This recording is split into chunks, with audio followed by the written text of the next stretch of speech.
आने के लिए और डेफिनेटली शानदार भी बनाए, तो जोरदार तालियां हो जाए ग्रेट होते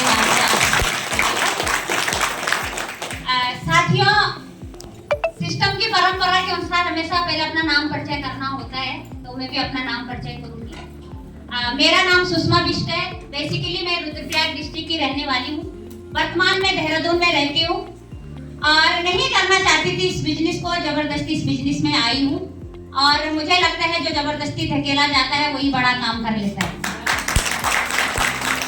2020 से इस बिजनेस को सीख रही हूँ। मेरी ग्रेट अपलाइन में योगेंद्र रावत भैया, आदरणीय बीपी मैठाली भैया और मेरे ग्रेट मेंटोर, मार्गदर्शक और एक गार्जियन बड़े भाई आदरणीय आशीष वशिष्ठ भैया, जिनकी एजुकेशन में A1 से आज तक सीखती आ रही हूँ, उनको भी मैं इस मंच से प्रणाम करती हूँ और जोरदार तालियां चाहती हूँ। उससे ऊपर मेरी ग्रेट अपलाइन में आदरणीय पवन सर, आदरणीय किरणपाल सर, आदरणीय गुलाटी सर, राकेश शर्मा सर, सभी को मैं इस मंच से प्रणाम करती हूँ। और साथियों, यहाँ पे सबने कहा है कि अपना अनुभव शेयर करके हम दूसरों तक पहुँचा सकते हैं। आता मुझे भी कुछ नहीं है, ऐसा मत सोचिएगा कि मुझे बहुत कुछ आता है। बस एक चीज आई है, वो है कि अपलाइन पे विश्वास करना, सिस्टम पे विश्वास करना और खुद पे विश्वास करना, जो सबसे जरूरी है। और एक बात सच बताना चाह रही हूँ साथियों, अगर यहाँ तक पहुंची हूँ तो इसमें जो सबसे बड़ा रोल है वो है आदरणीय आशीष वशिष्ठ भैया का, जो आज हमारे होस्ट भी थे अभी तक, जिन्होंने पूरा मैनेज किया। क्योंकि मैंने देखा है आज के युग में ही नहीं, कभी भी हर कोई किसी को अपने से ऊपर नहीं देखना चाहता है, लेकिन भैया का बहुत अथक प्रयास था और मैं उस परमात्मा का शुक्रिया करना चाहती हूँ कि मुझे आदरणीय वशिष्ठ भैया जैसी अपलाइन और गुरु मिले हैं, तो थैंक यू परमात्मा। और मुझे इस सिस्टम में लाने वाली और कोई नहीं, मेरी माँ है और मैं अपने आप को खुश नसीब मानती हूँ कि इस दुनिया में लाने वाली और दुनिया का ये बेहतर सिस्टम देने वाली और कोई नहीं, मेरी माँ है। और मैं अब यही कहती हूँ कि अपने बच्चों को एक अच्छी एजुकेशन और शादी के बाद खूब सारा दहेज देना हर माँ का सपना होता है, लेकिन मेरी माँ तो मुझे हर महीने बढ़ता हुआ दहेज दे रही है। क्योंकि अगर वो मुझे ये बिजनेस नहीं देती तो आज मेरे जीवन में इतने सारे लोग नहीं होते, इतनी सारी खुशियाँ नहीं होते, इतना सारा जो फ्रीडम है वो नहीं होता। बहुत ताकत है इस बिजनेस में, समझने का प्रयास करना। और जिस तरीके से अभी भैया ने कहा था कि मैं भी एक ऐसी सेमिनार में गई थी और बिल्कुल नहीं आना चाहती थी इस सेमिनार में, और मुझे जबरदस्ती बोला गया है कि मेरा मेडल लेने जाना है वहाँ, और तब मेरी माँ बिगनर की अचीवर बनी थी। और मैं जब उस मेडल लेने के लिए सेमिनार में गई थी, वर्षा का प्रोग्राम था और बिल्कुल भी ये नहीं था कि मुझे यहाँ बैठना है, मैं सिर्फ इंतजार कर रही थी कि कब मुझे मेडल मिले और मैं उसे लेके घर जाऊँ, क्योंकि मुझे ना ये सिस्टम समझ में आ रहा था और न ही सिस्टम के लोग। मैं सोचती थी कि ये सिस्टम वही लोग करते हैं जिनका कुछ काम नहीं होता है। और सबसे जो सच्चाई है वो है ज्यादा पढ़ा लिखा होना। जब हम खूब डिग्रियां अपने सर के ऊपर रख लेते हैं, MA BEd हो, UTET CTET सारा क्लियर किया था, कोचिंग सेंटर में पढ़ाती भी थी, ट्यूशन पढ़ाती थी, और ऐसा लगता था कि ये सबसे बेहतर प्लेटफॉर्म है, ये सबसे बेहतर लाइफ है। मेरे हस्बैंड आर्मी में सूबेदार के पद पे हैं, अभी ऑन ड्यूटी है। पापा मेरे ऑर्डिनरी कैप्टन रिटायर हैं, ससुर जी मेरे मेजर रिटायर हैं। आर्मी बैकग्राउंड से है, सारे दो भाई हैं वो आर्मी में। मैं इसलिए बता रही हूँ, बहुत सारी बहनें या बहुत सारों के रिश्तेदार आर्मी कैंटीन वाले होते हैं, वो बस उसी बात का इश्यू लगाते हैं कि हमारे पास कैंटीन की फैसिलिटी है। साथियों, सच बता रही हूँ, अगर जरूरत की जिंदगी जीना है तो कैंटीन से सामान लेते रहना, अगर चाहतों की जिंदगी जीना है तो आश्रम में जुड़ना, क्योंकि ये आश्रम बिजनेस चाहतों की जिंदगी देता है। और ये मैंने फील किया है। एक ऑफिसर की वाइफ, सूबेदार की वाइफ होके मुझे वो सपना पूरा कभी नहीं हुआ है जो इस बिजनेस में आके हुआ है। और इस बिजनेस में इतनी ताकत है, मान सम्मान, पैसा, सिक्योरिटी, लोग, तालियां, अपनापन, क्या चाहिए ये आपको डिसाइड करना है। सब कुछ ये बिजनेस दे सकता है। और बस 4 लाइन जरूर बोलूंगी, वो मेरी फेवरेट लाइन भी है, क्योंकि इस बिजनेस में मुझे बहुत अच्छी लगती है। मैं चलती गई, रास्ते मिलते गए, मैं चलती गई, रास्ते मिलते गए, राहों के जो कांटे थे वो फूल बनते गए, राहों के जो कांटे थे वो फूल बनते गए। ये जादू था आरसीएम बिजनेस का, ये जादू था मेरी अपलाइन का, वरना इसी राह पे लाखों लोग फिसलते। कहानी सबकी एक जैसी शुरू होती है, सब शुरुआत में ना नुक्कड़ बोलते हैं, लेकिन जैसे जैसे हम इस सिस्टम को सीखने लगते हैं, इस सिस्टम की गहराई को पकड़ने लगते हैं, ये बिजनेस समझ में आने लगता है। और साथियों, आदरणीय गुरुदेव आशीष वशिष्ठ भैया बार बार कहते हैं, एक दिन दूध पी के हम है ना हेल्दी नहीं हो सकते हैं, एक दिन जिम जाके हम पतले नहीं हो सकते हैं, एक दिन पढ़ के हम विद्वान नहीं हो सकते हैं। तो आश्रम में एक मीटिंग में आकर, एक मीटिंग सुनकर या कुछ नॉलेज रख के हम आश्रम का रॉयल्टी अचीवर नहीं बन सकते हैं। हमें यहाँ पर भी उतना ही समय देना होगा जितना हम अपने अदर कामों के लिए देते हैं। और साथियों, आज जो ये मान सम्मान, आज जो ये सब कुछ मिल रहा है, ये मेरी कीमत नहीं है, ये मेरी काबिलियत नहीं है। सच बता रही हूँ, अगर मेरी काबिलियत होती तो 3 साल पहले भी होती। डिग्रियां तो 3 साल पहले भी थी मेरे पास, लेकिन पहले किसी ने पाँव नहीं छुए, पहले किसी ने मालाएं नहीं डाली। ये ताकत किसकी है? पावर ऑफ आश्रम बिजनेस, पावर ऑफ नेटवर्क, मेरी नहीं है। ये कभी कोई गलत मत सोचना कि अगर सुषमा दीदी अच्छा बोल रही है या इनका अच्छा बैकग्राउंड है या इन्होंने पता नहीं कितना सामान बेचा होगा, ऐसा कुछ भी नहीं है। मैं सच बता रही हूँ, इस सिस्टम में जो भी दिल लगा के काम करेगा वो डेफिनेटली आगे बढ़ेगा, क्योंकि वो दिल लगाने का बिजनेस है। दिमाग का बिजनेस तो है ही नहीं। दिमाग वाले तो इस बिजनेस में आकर ही फेल हो जाते हैं, क्योंकि वो हिसाब किताब लगाना शुरू कर देते हैं कि मेरे अपलाइन का कितना मिल रहा है, ये कितना आगे जा रहा है, ये प्रोडक्ट इतना महंगा क्यों है। मैं यही कहूंगी, इस बिजनेस में अगर कामयाब होना है, 3 चीजों के ऊपर कभी डाउट मत करना। पहली चीज है खुद के ऊपर। जब तक खुद के ऊपर डाउट रहेगा, कुछ भी बड़ा काम नहीं कर पाएंगे। दूसरा है अपने प्रोडक्ट के ऊपर। लाते तो है घर पे, लेकिन अगर उन प्रोडक्टों के ऊपर आपको डाउट रहेगा, कभी भी बड़ी अचीवमेंट नहीं आ सकती है। और तीसरा है अपनी अपलाइन के ऊपर।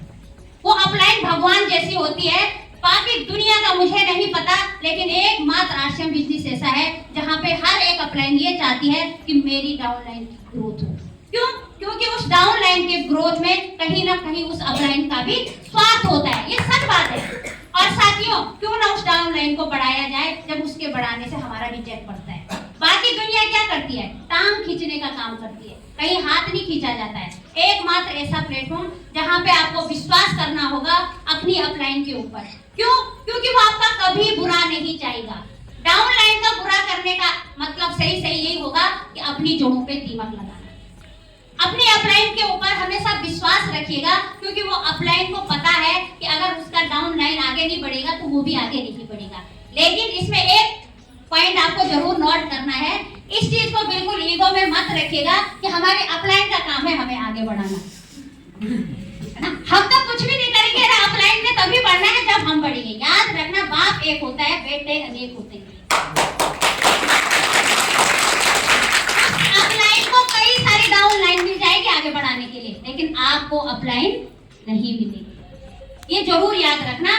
याद रखना, जब आपकी अपलाइन आपके पीछे हाथ होके पड़ी हो ना, तो याद रखना आप खुशनसीब हो। आप खुशनसीब हो, इस समय आपका फोकस, आपकी अपलाइन का फोकस आपके ऊपर है। तो ये जरूर, क्योंकि इस बिजनेस में ज्यादा सीखने लायक कुछ भी नहीं है। सबसे जरूरी है हमारा रिलेशन, हमारी कनेक्टिविटी। यहाँ ज्ञानी तो टिकते ही नहीं है। जब तक मेरा भी ज्ञान अपना रखा हुआ था, 6 महीने तक एक भी ज्वाइनिंग नहीं हुई। क्यों? क्योंकि वो उस पुराने ज्ञान पे हो रही थी कि मुझे बहुत आता है। सबसे बड़ा खतरा है जब आप इस सिस्टम में काम करोगे तो अपना पुराना ज्ञान एक साइड रख के आप यहाँ से शुरुआत कर सकते हैं, क्योंकि हम अपने पुराने ज्ञान से वही हासिल कर सकते हैं, वही प्राप्त कर सकते हैं जो हमें आज से पहले मिला है। तो अगर आपको कुछ अलग चाहिए तो आपको यहाँ 0 से शुरुआत करनी होगी। तो साथियों, यहाँ इस बिजनेस में कामयाबी के लिए नहीं था मुझे भी पता कि यहाँ तक भी पहुँच सकती हूँ, लेकिन सपने नहीं थे, ऐसा कभी सोचा ही नहीं था। और सच बता रही हूँ साथियों, हम लोगों को सपना देखना भी नहीं सिखाया रहता है। और मैं अपनी बात बताऊंगी, मैंने कभी सोचा भी नहीं था कि सपने भी देखे जाते हैं। मुझे लगता था कि सपने वही होते हैं जो रात में सोए हुए आते हैं। खुली आंखों से सपना देखना तो कभी सीखा ही नहीं था। और एक दिन वशिष्ठ भैया हमारे यहाँ पे आए और बोला तुम्हारा सपना क्या क्या है। और मैक्सिमम महिलाएं क्या बोलती, नहीं सब कुछ तो है ना, पति सरकारी नौकरी वाला है, घर भी है, 2 बच्चे भी हैं, बस सपने पूरे, पता ही नहीं था सपना होता क्या है। और हम एक पुरुष प्रधान समाज में रहते हैं, तो हम सोचते हैं कि हमारे सपने पूरे करने का ठेका हमारे पति ने ले रखा है। वही सोचते हैं ना, पहले सोचते हैं हमारे पापा ने ले रखा है, तब सोचते हैं हमारे पति ने ले रखा है। उसके बाद हम बच्चों को जैसे ही पढ़ाना शुरू करते हैं, 18 साल बाद हम सोचते हैं अब इन्होंने ले रखा है। यकीन करिए महिलाओं के अंदर बहुत पावर होती है। आज महिलाएं यहाँ पे ज्यादा हैं, तो जरूर महिलाओं के लिए बोलना चाहूंगी। हर महिला छू सकती है आकाश, बस उसे है एक मौके की तलाश। और वो मौका है आश्रम के पास। एक बार दिल खोलकर इस बिजनेस को एक्सेप्ट करिए, बहुत सारे आपके सपने पूरे होंगे जो आप डिजर्व करते हैं। और महिलाएं कभी भी अपने आप को कम ना आके, क्योंकि महिलाएं हर क्षेत्र में परफेक्ट है, क्योंकि बिजनेस के क्षेत्र में भी क्यों न रहे आगे। और मुझे स्टार्टिंग में मेरी अपलाइन ने कहा था कि जिस तरीके से आप अपने 2 बच्चों का पालन पोषण करते हैं, उसी तरीके से एक बच्चे को आश्रम को भी जरूर समझे और उतनी ईमानदारी से उसको देखें जितना आप अपने 2 बच्चों को देखते हैं। और सच में साथियों, अपलाइन ने तो कहा था कि 3 साल बाद 20,000 की इनकम आएगी, 1 साल के अंदर ही 20,000 की इनकम आ गई। हमें अपने बच्चों को पढ़ाने के पीछे भी स्वार्थ रहता है, मानते हो ना? हम इसलिए पढ़ाते हैं कि वो 18 साल के हो जाए, सारी डिग्रियां उनके पास आ जाए, वो अच्छा पैसा कमाए, हमारा नाम हो, उनके पास अच्छा रहन सहन हो, तो हमें भी अब फैसिलिटी मिल जाए। हम सब स्वार्थी हैं, लेकिन हम भूल जाते हैं जब हमें कुछ करने का मन नहीं कर रहा तो उनका क्यों करेगा। कई बार हम सोचते हैं कि हमारा मन काम करने के लिए नहीं कर रहा है, हमें यही लाइफ सही है, लेकिन आप अपने बच्चों से कैसे उम्मीद रखते हैं वो काम करेंगे? वो भी माहौल देखते हैं कि हमारी माँ क्या कर रही है, 4 लोगों से गप्पे लड़ा रही है या काम कर रही है। सबसे पहले हमें अपने घर का माहौल सुधारना है, तो हमें सबसे पहले अपने आप को सुधारना होगा। सबसे पहले खुद में खर्च करें, तभी लोग आपको गूगल पे सर्च करेंगे। जब तक खर्च ही नहीं करेंगे खुद के ऊपर, अपनी एजुकेशन के ऊपर, कुछ भी नहीं होने वाला। और साथियों, सपने देखना शुरू करें। जब तक सपना नहीं देखेंगे, पूरा क्या होगा जब देखा ही नहीं। एक बार सपना देखना भी तो पड़ेगा, और हमेशा बड़े बड़े सपने देखें। गुरुदेव आशीष वशिष्ठ भैया बोलते थे, सपना बड़ा देखो ना, छोटा क्यों देखना है? पूरा नहीं होगा तो छोटा भी नहीं हो रहा, बड़ा भी नहीं हो रहा है, तो बड़ा देखने में क्या हर्ज है? और एक कहानी के माध्यम से मैं बताना चाहूंगी। एक व्यक्ति सड़क के किनारे था और वो अपने खाली कटोरी में रोटी को डुबा के ऐसे से खा रहा था। पकड़ने का प्रयास करना, तो सामने से कोई गुजरा, उसने बोला, भाई तू ऐसे क्या डुबा रहा, उस कटोरे में तो कुछ भी नहीं है, तू क्या सोच के ऐसे से खा रहा है? तो उसने बोला, भाई देखो मेरे पास कुछ भी नहीं है खाने के लिए, सूखी रोटी है, और मैं इमेजिन कर रहा हूँ कि इस कटोरी में दाल है और मैं दाल में डुबा के रोटी खा रहा हूँ। तो उसने बोला, यार जब तू इमेजिन कर रहा तो दाल मखनी कर, पनीर कर, तो दाल को क्यों कर रहा है? तो साथियों, सपने ना हमेशा बड़े देखो, बड़े सपने देखेंगे तभी छोटे पूरे होंगे। हम सपना ही नहीं देखते हैं तो पूरा कहाँ से होगा? तो सपना जरूर देखें। और जीवन में हम बहुत बार निराशा भी आती है, बहुत सारे लीडर होंगे, काम करते करते थकान भी महसूस होती है, ऐसा लगता है कि अब हमसे नहीं होगा। याद रखिए, जब जब आपको ऐसा लगेगा कि अब हमसे नहीं होगा, वहीं से शुरुआत होती है, क्योंकि परमात्मा भी हमें एक बार ठोकता है, बचाता है कि ये कामयाबी लायक है कि नहीं है, कहीं मैं गलत इंसान को कामयाब तो नहीं बना रहा हूँ। वो भी हमें परखता है, और हम छोटी सी विषम परिस्थितियां आती हैं, हम रास्ता बदल देते हैं।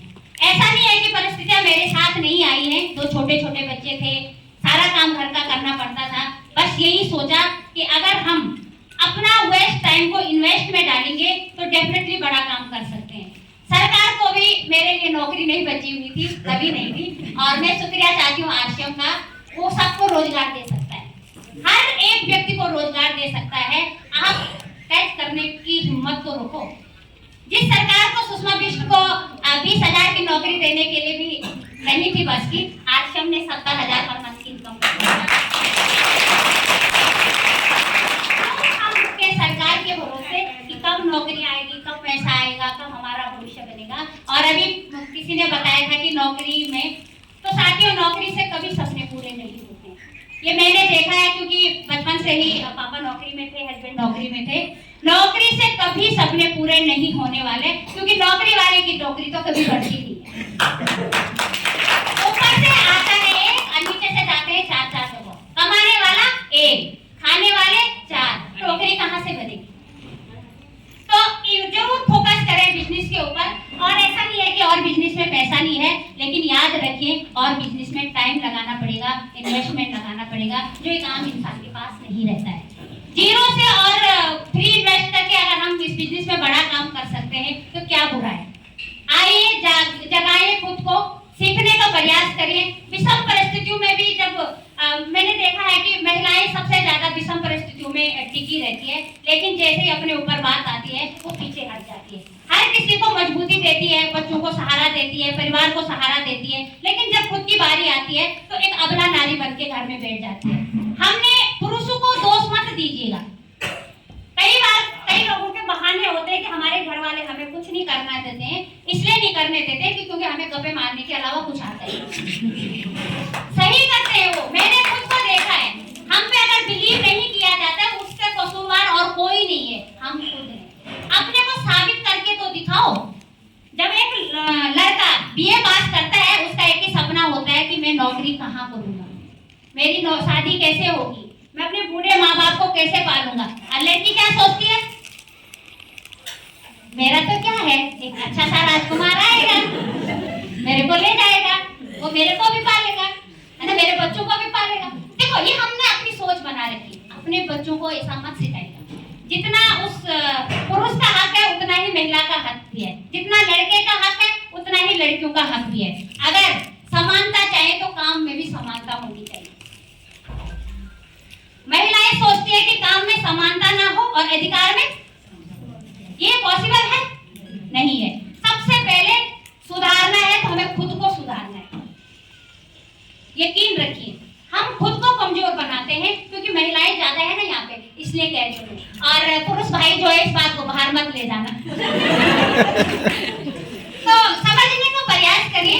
और महिलाओं के अंदर बहुत पोटेंशियल होता है, और क्योंकि ये मैंने खुद के अंदर देखा है। हम ही खुद को पीछे वो करते हैं और समाज कुछ भी नहीं बोलता है। ये हमने बना रखी है सोच कि लोग हमारे बारे में क्या बोलते हैं, लोग क्या करते हैं, लेकिन जब हम अपने जीवन के लास्ट स्टेज में पहुंचते हैं ना, तब पता चलता है कि कोई था ही नहीं जो हमें बोल रहा था, कोई था ही नहीं। वो हमारे अपनी मेंटलिटी बना रखी है कि लोग क्या कहेंगे।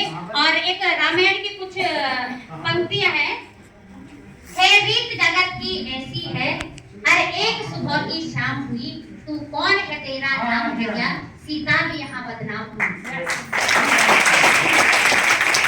तो लोग कहेंगे, लोगों का काम है कहना, क्यों फालतू की बातों पे है तेरा ये रोना, आजा और आश्रम में ज्वाइन होके अपने आप को कुछ साबित करने का ये एक मौका और एक सपना है। यकीन करिए, बस अपने फालतू इन्वेस्ट टाइम को वेस्ट करने का अपना वेस्ट टाइम को इन्वेस्ट करने का प्लेटफॉर्म है। हमने कोई भी काम, मैं महिलाओं को स्पेशली बता रही हूँ, ऐसा कोई भी काम यहाँ पर नहीं है जो हम नहीं करते। और सबसे इम्पोर्टेंट है 2 काम, खर्चा और चर्चा। सब जानते हैं खर्चा और चर्चा। और सच बताऊं, इन 2 चीजों में महिलाएं ऑलरेडी बदनाम है। खर्चा भी ज्यादा करती है और चर्चा भी ज्यादा करती है। और मैं आप लोगों को बताना चाह रही हूँ, अगर इन्हीं 2 चीजों को आपने अपने पावर बना दी ना, हम इस बिजनेस के टेक्निकल अचीवर बन सकते हैं। खर्चा करो और जो खर्चा करके घर में लाएगा उसकी चर्चा करो, यही तो काम करना है ना। और एक बात सत्य है कि जब नमक तेल मिर्च खा के अपने घर में पैसा आता है तो अपने बाप का क्या आज तक कभी पैसा नहीं आया है। अब यह इस प्लेटफॉर्म से आ रहा है, सारे सपने पूरे हो रहे हैं, लेकिन गाड़ी कहाँ पे अटक जाती है। खर्चा भी कर लेते हैं, लेकिन चर्चा भी कर लेते हैं, लेकिन सही दिशा में नहीं करते। और याद रखिए, अगर जीवन में बड़ा काम करना है तो अपना डिसीजन मेकिंग पावर को तकड़ी बनाओ। हम अपने जीवन में डिसीजन लेने से बहुत डरते हैं। अपलाइन ने कहा 1500 पीवी करना तो 10 बार सोचेंगे। अपलाइन ने बोला फलाने को प्लान बताना है, 10 बार सोचेंगे। किसी ने कहा कि ये काम शुरुआत करोगे 10 बार सोचिए। हम लोग निर्णय लेने में बहुत ज्यादा सोचते हैं, इसलिए हम अवसरों को गवा देते हैं। और कई महारथी होते हैं, डिसीजन तो ले लेते हैं लेकिन एक्शन ही नहीं करते हैं। डिसीजन ले लेते हैं कि नहीं करना है लेकिन एक्शन ही नहीं करते हैं। तो डिसीजन लेने के साथ साथ एक्शन करना भी बहुत जरूरी है, तभी रॉयल्टी जो अभी आए थे सारे रॉयल्टी अचीवर उस मुकाम तक पहुंचा जा सकता है। और रॉयल्टी अचीवर आज बहुत सारे नए साथी आए हैं, कभी कभी समझ में नहीं आता रॉयल्टी अचीवर क्या है। रॉयल्टी अचीवमेंट, रॉयल्टी वो इनकम होती है जहां पर हम काम नहीं भी करेंगे तब भी हमारे घर में पैसा आता है। एक सफेद कोट वाला अपने बेटे को कभी सफेद कोट नहीं पहना सकता है, एक फौजी अपने बेटे को फौजी ड्रेस नहीं पहना पाता है, एक वकील अपने बेटे को काला कोट नहीं पहना सकता है, लेकिन एक टेक्निकल अचीवर अपने बेटे को टेक्निकल अचीवर बना सकता है। ये ताकत है इस बिजनेस की। वहाँ पे एजुकेशन नहीं देखी जाएगी, वहाँ पे क्वालिफिकेशन नहीं देखी जाएगी, वहाँ पे एबिलिटी नहीं देखी जाएगी। ये बिजनेस ऑलरेडी ट्रांसफर हो जाता है हमारे बच्चों के नाम, इसलिए इस काम को करना है। कई लोगों को होता है ना होलसेल में सस्ता मिलता है, वहां से कितना भी खाएंगे आपका बेटा टेक्निकल अचीवर नहीं बनेगा, आपकी बेटी रॉयल्टी अचीवर नहीं बनेगी। हमें ये काम इसलिए करना है। आज मैंने देखा है बहुत सारी महिलाएं सीखने के लिए इस बिजनेस में, ऐसा नहीं बोलूंगी मैं कि एक लेग यहाँ करना है, सीखने के लिए यहाँ यही है कि हमें ऐसा क्या क्या करना है जो हमें इस बिजनेस में आगे बढ़ने से ना रोके। सबसे जरूरी होता है, सबसे पहले आप अपने घर में उस कमाने वाले इंसान को देखिए जो हमसे बहुत दूर है। सबके घर में जो कमाने वाले हैं, कई बार हमारे वही चीजें हैं जो जनरली आती है सबके माइंड में कि दुकान दूर है, आती है ना, बगल पे दुकान है, हम दूर क्यों जाएंगे। आपने कभी सोचा हम इस बिजनेस को क्यों कर रहे हैं? हम इस बिजनेस को आर्थिक आजादी के लिए कर रहे हैं, हमारी आने वाली पीढ़ी किसी के सामने हाथ न फैलाएं इसलिए कर रहे हैं। और आप कह रहे हैं कि दुकान दूर है, कभी आपने इमेजिन किया है कि आपके घर में जो कमाता है वो कहाँ जाता है? आपके पड़ोस में। कितनी दूर जाते हैं, कई तो विदेश भी जाते हैं, देश छोड़ के। किस लिए? पैसे के लिए। क्या हम 2-4 दुकानें छोड़कर आगे नहीं जा सकते हैं अपने फ्यूचर को ब्राइट करने के लिए, अपने आने वाले बच्चों के फ्यूचर के लिए? क्या हम थोड़ी दूर नहीं जा सकते? लेकिन हम नौकरी पे विश्वास करते हैं क्योंकि हमारी मेंटेलिटी वही बनी है। हम 5,000 की नौकरी कर लेते हैं, लेकिन आज हम बिजनेस में 5,000 कमाने के लिए हम थोड़ा 2-4 दुकानें नहीं छोड़ पाते। यकीन करिए ये बिजनेस हमें इसलिए करना है क्योंकि हमारे आने वाले बच्चे पैसे के मोहताज ना रहे। जैसे आज हमारे हस्बैंड हमसे दूर रह के पैसा कमाने के लिए गए हैं, उनका कोई ड्रीम नहीं है हमसे दूर रहने का। वो घूमने नहीं जा रहे हैं विदेशों में, वो घूमने नहीं जा रहे हैं बॉर्डरों पे, वो जा रहे हैं हमारी खुशियों के लिए, वो जा रहे हैं पैसा कमाने के लिए। इस चीज को समझो। अगर हम चाहते हैं कि हमारे बच्चे भी हमसे दूर ना जाएं सिर्फ पैसे कमाने के लिए, तो इस बिजनेस को समझना होगा, इस बिजनेस में काम करना होगा। और यकीन रखिए इस बिजनेस में इन्वेस्ट करने के लिए कुछ भी नहीं है, बस कुछ लोगों की ना सुनने की ताकत रखनी है। देखो ना तो लोग कहेंगे, हर एक क्षेत्र में कहते हैं। और कभी पूछे अपने घर वालों से जो पैसा कमाते हैं कि क्या आपको अपने बॉस की गाली पड़ती है, क्या आपको अपनी सीनियर की गाली पड़ती है, लेकिन वो कभी हम तक नहीं बोलते हैं। क्यों? क्योंकि उनके आंखों के सामने अपने बच्चों के और अपनी बीवी का हंसता हुआ चेहरा रहता है। और हमें 2 लोग मना करते हैं और हम मुंह फुला के घर में बैठ जाते हैं। हम अपने हस्बैंड तक भी बोल देते हैं कि अरे तुम तो हमारे लिए तो ज्वेलरी भी नहीं ला पा रहे। मैंने कहीं देखे महिलाएं कि अरे तुम तो कुछ नहीं कर रहे हैं, मैं तो मैं बहुत कुछ कर लेती अगर 2 ज्वेलरी तुम दिलाते। यकीन करिए जब वो नौकरी करते हैं तो वो आपको इन्वॉल्व करते हैं कि आज मेरे बदले का तुम चली जाती तो मेरी सैलरी थोड़ा बढ़ जाती। तो हमें अपना काम स्वयं समझना है, हमें अपना टाइम मैनेजमेंट करना सीखना है। देखो अगर किचनों तक ही सीमित रहना है ये आपके ऊपर डिपेंड है। अगर बड़े बड़े मंचों तक जाना है, हमारे बच्चे हमारे रोल मॉडल, हमें अपना रोल मॉडल माने, हमारे आस पड़ोस के लोग हमारे जैसा बनना चाहें। कहते हैं ना कि करिए कुछ ऐसा कि लोग बनना चाहें आपके जैसा, तो उसके लिए कुछ करना होगा। जब तक कुछ करेंगे नहीं तो जय जयकार नहीं होगी। जय जयकार उसी की होगी जो कुछ करेगा। यकीन रखिए डिसीजन मेकिंग पावर अपनी बनाए। ये बिजनेस यकीन करिए ये बिजनेस हमें सिर्फ पैसा नहीं देता है, ये बिजनेस हमें विषम परिस्थितियों में जीना भी सिखाता है। ये बिजनेस हमारे व्यवहार में चेंज लाता है। ये बिजनेस हमारे आसपास के लोगों से हमारा कैसा रिलेशन होता है ये भी सिखाता है। जब तक हम इस बिजनेस में नहीं रहते हैं हम मानव व्यवहार भी भूल जाते हैं, हमें पता ही नहीं रहता है, ऐसे ही फील आता है ना, ये तो खाली तो हमें पता ही नहीं रहता है कि कैसे बात करनी है। और मैंने ये खुद के अंदर देखा है, पहले मेरा व्यवहार बिल्कुल भी लोगों के प्रति ऐसा नहीं था जैसा आज है, क्योंकि कहीं ना कहीं ये बिजनेस हमें लोगों के प्रति अच्छा व्यवहार बनाने के लिए मजबूर करता है, और धीरे धीरे धीरे धीरे वो हमारे ऑलरेडी व्यवहार में आ जाता है। कितने लोगों को लगता है? yes.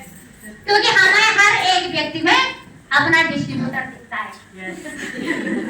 आज नहीं तो कल क्या पता ये मेरे साथ ज्वाइन हो जाए, इसलिए हम नॉर्मली अपना व्यवहार रख के वैसे ही बन जाते हैं। और साथियों, वशिष्ठ भैया ही कहते हैं बार बार, क्योंकि हम भैया की मीटिंग ज्यादा देखते हैं तो हर चीज ये लगती है कि भैया ही बोलते हैं। तो कहते हैं कि अगर कुछ अच्छा करने के लिए झूठा भी करना पड़े तो वो बढ़िया है। अगर हम झूठ मूठ में डेली स्माइल करते हैं, देखना झूठ झूठ करते, कब वो सच हो जाए हमको ही पता नहीं चलेगा। तो उस चीज को जरूर झूठ करें, इसका परिणाम अच्छा आना है। और ज्यादा समय नहीं दूंगी साथियों, इस बिजनेस में आगे बढ़ने के लिए सबसे जरूरी है हमारा व्यवहार। और मैं तो यही चाहती हूँ कि इस दुनिया में अगर एक दिल लेकर आए हैं तो अगर लाखों दिनों पे राज करके नहीं गए तो जीना बेकार है।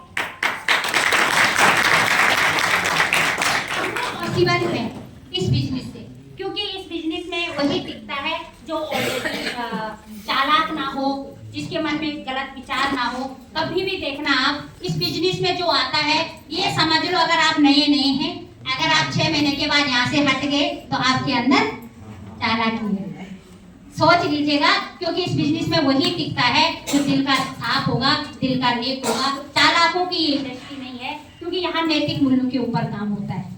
पैसा इस बिजनेस का मकसद नहीं है। इस बिजनेस का जो मकसद है वो है नए भारत का निर्माण करना, महिलाओं को आगे लाना, महिलाओं को आत्मनिर्भर बनाना, पूरे देश में बेरोजगारी मिटाना, पूरे देश को एक अच्छा हेल्थ देना। क्योंकि आए हुए समय में बहुत सारी बीमारियां, बहुत सारी चीजें हो रही हैं, तो हमें इस बिजनेस को कमीशन के लिए काम नहीं करना है।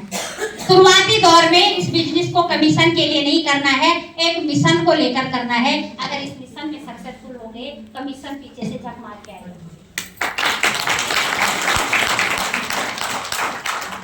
और लास्ट में यही बोलना चाहूंगी, बने रहिए, डटे रहिए, आपका जीतना सुनिश्चित है।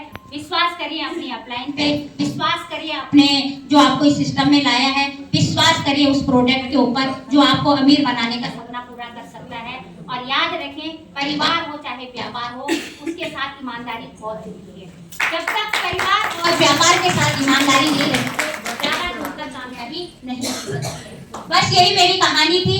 बीच में बहुत सारे चैलेंज आते रहते हैं साथियों, और चैलेंजों का एक जरूर होता है कि जब हमें अचीवमेंट मिल जाती है तो हम उन चैलेंजों को भूल जाते हैं। और सच बात है, मैं चैलेंज भूल गई हूँ। और आते हैं चैलेंज, सफलता कम लोगों में रहना पसंद करती है। और मेरे साथ के बहुत सारे लोग हैं जो मुझे आज भी, मैं जब उनको बताती हूँ कि आश्रम, तो वो मुझे कहते हैं कि अरे तुम आश्रम करते हो, तो मैं उन्हें कहती हूँ कि क्यों, तो वो कहते हैं कि अरे हमने तो ये करके कब का छोड़ दिया है।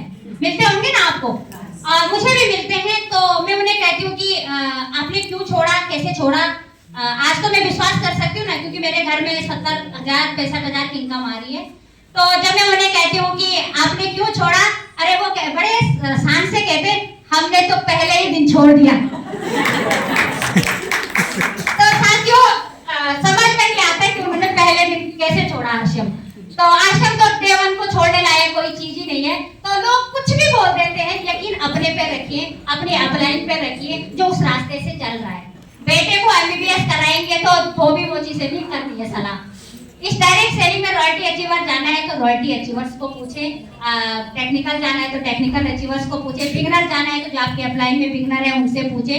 रास्ता सेम है, कोई शॉर्टकट नहीं है सफलता का। यकीन रहिए, बने रहिए, डटे रहिए, जूम मीटिंग ज्वाइन करिए। महिलाओं के लिए बेस्ट प्लेटफॉर्म है, बाहर जाने की जरूरत नहीं है। अपने घर से आप इस बिजनेस को हैंडल कर सकते हैं। बहुत सरल बिजनेस है, कठिन होता तो सुषमा विष्ट भी नहीं करती। कठिन होता तो कठिन तो जॉब थी जो मैं कर रही थी, जहाँ पे बहुत चैलेंज फेस करना होता है। और जॉब के प्रति मेरी दृष्टि उसी से दिन खत्म हुई जब मेरी सास बीमार हुई और मुझे कहा गया कि आप फिलहाल घर पे रहो। और अक्सर देखना जब हमारी जॉबें चली जाती तभी हमारे खर्चे भी बढ़ते हैं। कोरोना टाइम पे आप सबको पता होगा। यकीन करिए ये बिजनेस तब भी पैसा देता है जब हम काम नहीं भी करेंगे। बस 3 साल इस बिजनेस को दे दो, आपके आगे के 30 साल आजादी से गुजरेंगे। पैसे के लिए कभी काम करना ही नहीं पड़ेगा। पैसा, आजादी, लोग, मान, सम्मान, जो कुछ आपको चाहिए डिजर्व करता है ये बिजनेस। इस आश्रम से आपको वो सब मिल सकता है। Thank you so much.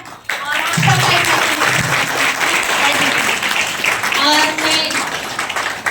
और मैं आगे माइक हैंड ओवर करना चाहती हूँ ग्रेट गुरुदेव आदरणीय बीबी मैठानी भैया।